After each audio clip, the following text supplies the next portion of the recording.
Halo, baik lagi sama gue Billy. Setelah kemarin nih kita ngebahas yang satu ini, Fold 4 yang kokoh besar ini, kali ini ya kita pastinya nggak bakal ngebahas yang satu ini lagi ya. Nah, yang kali ini kita mau bahas itu saudaranya dia, yang keluarnya barengan juga sama dia. Ya, si kecil yang satu ini, barang kecil ini yang memiliki power yang besar. Ya, ini Samsung Galaxy Flip 4.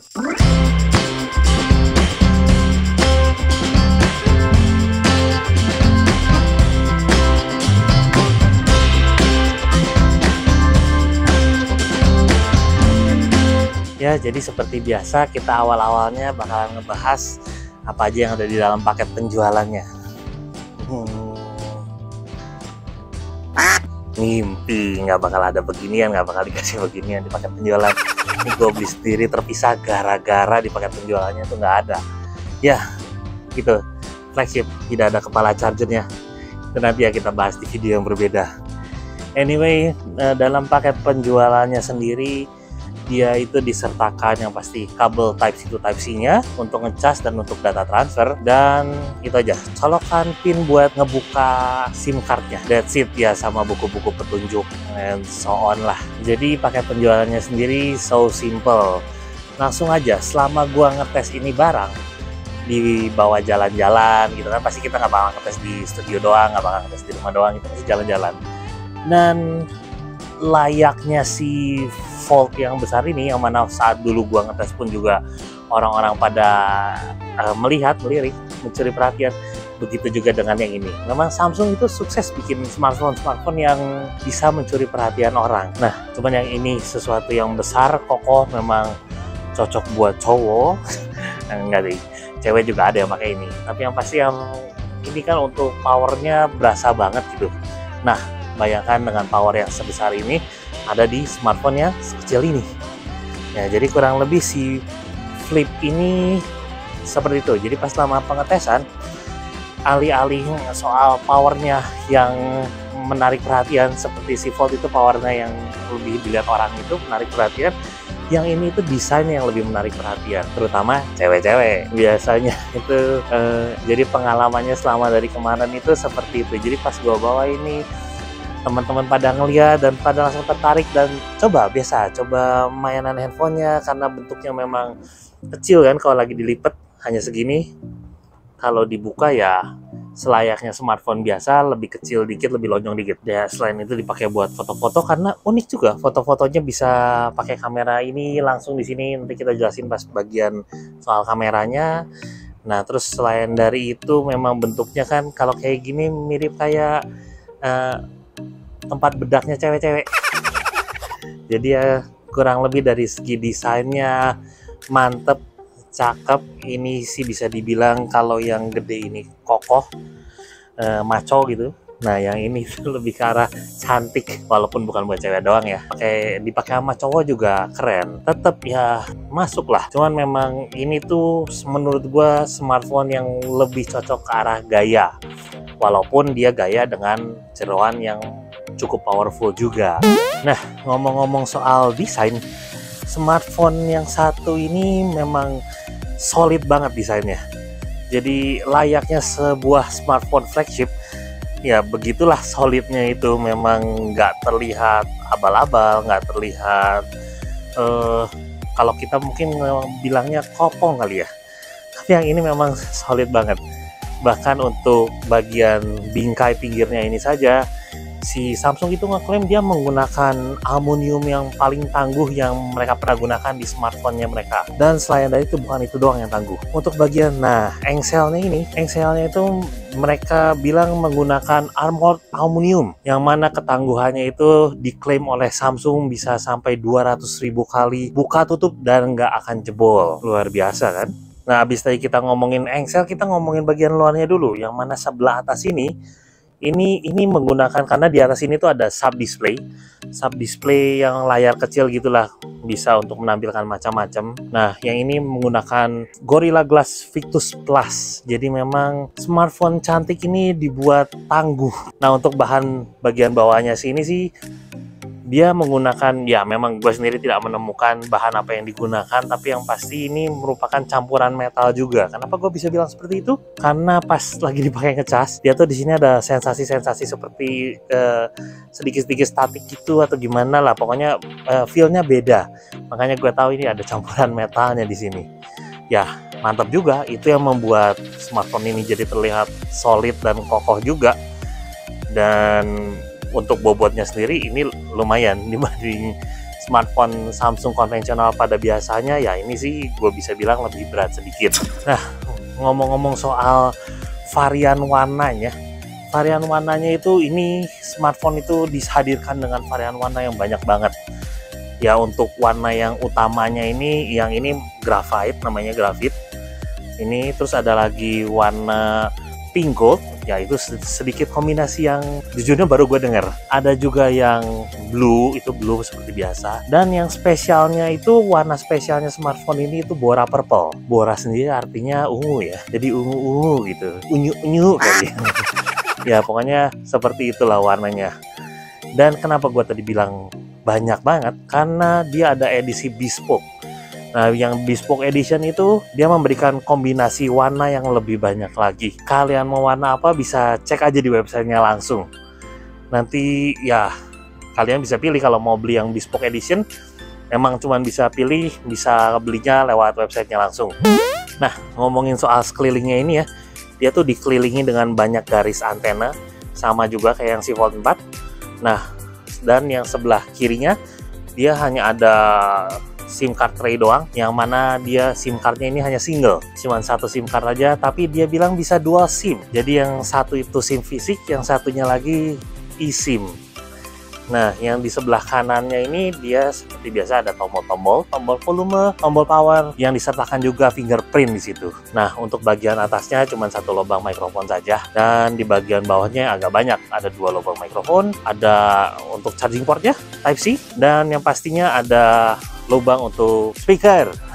Oh iya, nggak lupa juga kalau yang satu ini sudah memiliki IP rating IPX8. Yang mana IPX8 itu dia sudah memungkinkan smartphone-nya untuk nyemplung ya, bukan cuma kena air aja, nyemplung sampai kedalaman 1,5 meter dan bisa tahan 30 menit kurang lebih di dalam air. Luar biasa. Ini kemampuannya ini sama seperti yang dimiliki si Fold 4. Nah, untuk yang satu ini, karena Fold 4 kemarin kita tidak ngetes itu, yang satu ini gimana kalau kita tes langsung aja? Yuk.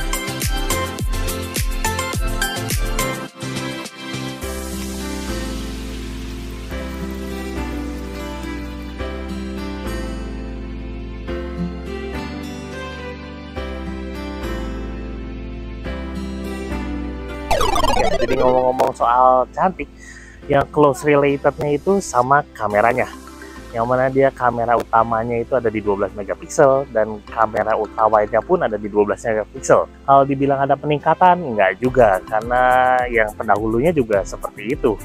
Cuman peningkatannya di sini itu ada di pixel sensornya, yang mana dia pixel sensornya dapat lebih besar di kamera ini. Dan menyebabkan tangkapan gambarnya itu jadi lebih jelas, lebih vibrant, detailnya juga lebih dapat. Jadi kelebihannya, peningkatannya ada di situ juga.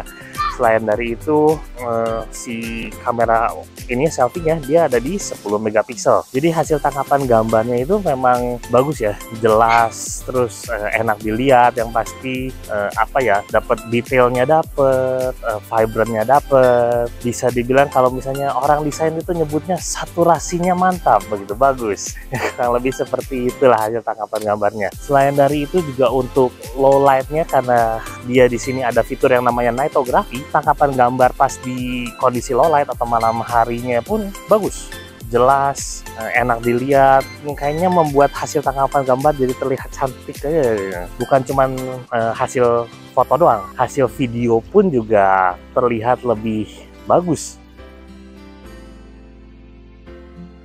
Hasilnya ya, mau siang mau malam, tangkapan videonya itu bisa dibilang dia hasilnya enak dilihat, kualitasnya juga bagus.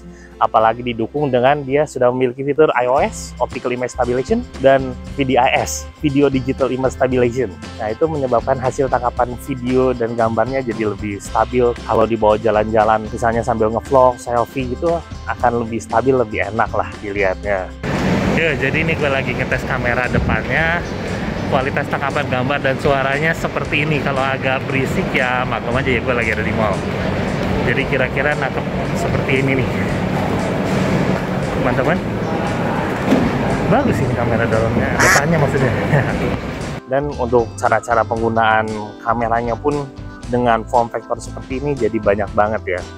Jadi nggak cuman gini atau begini doang ya. Kalau misalnya kita mau selfie bareng-bareng pakai kamera depan atau belakang, bisa cuman tinggal ditekuk, ditaruh aja, itu udah ngambil gambarnya simple, nggak perlu tripod lagi. Jadi mau dimanapun asal ada flat surface atau ada tempat buat naro, ini bisa langsung ditaruh, bisa dipakai buat ngambil gambar juga. Dan buat ngambil videonya ya kalau kayak gini memang mirip kayak ini ya, buat dandan.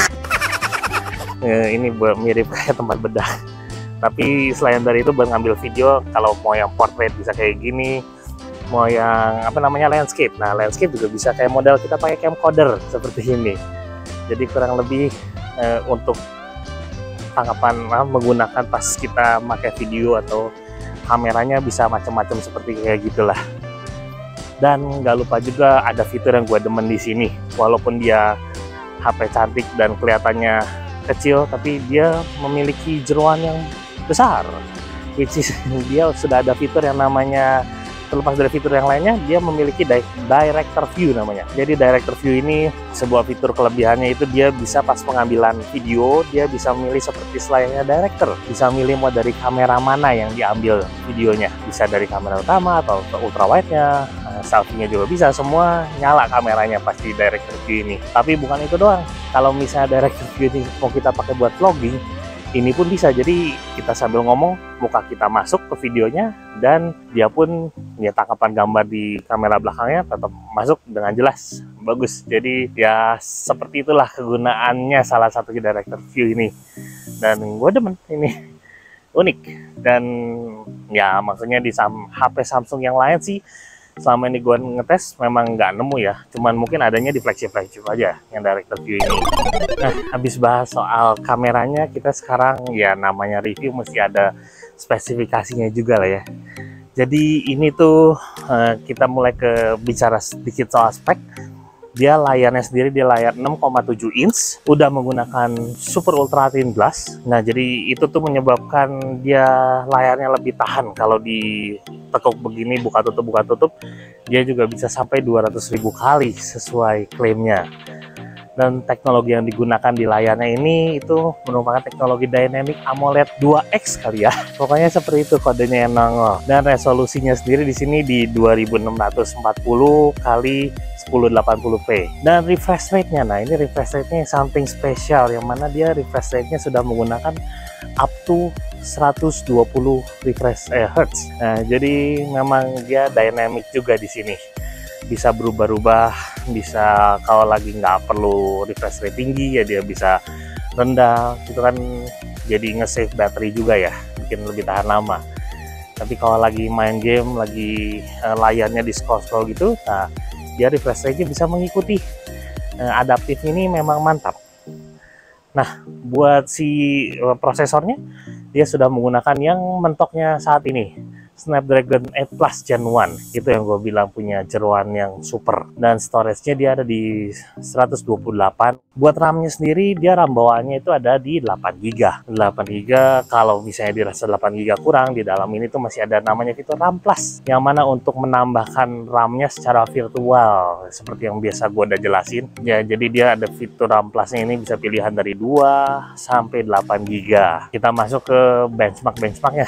Untuk skornya sendiri, kita mulai dari Antutu benchmark. Hasil skor Antutu benchmarknya dia lumayan juga, ada di 956.529. Walaupun tidak seperti klaimnya yang nyampe sejuta lebih, tapi 950 ribuan itu sudah cukup tinggi. Oke, berikutnya 3D Mark. Untuk wildlife-nya sudah mentok dan harus menggunakan yang wildlife extreme, yang mana skornya ada di 2435. Untuk skor Geekbench-nya yang single core-nya dia ada di 1293. Dan yang untuk multicore-nya dia ada di 3806.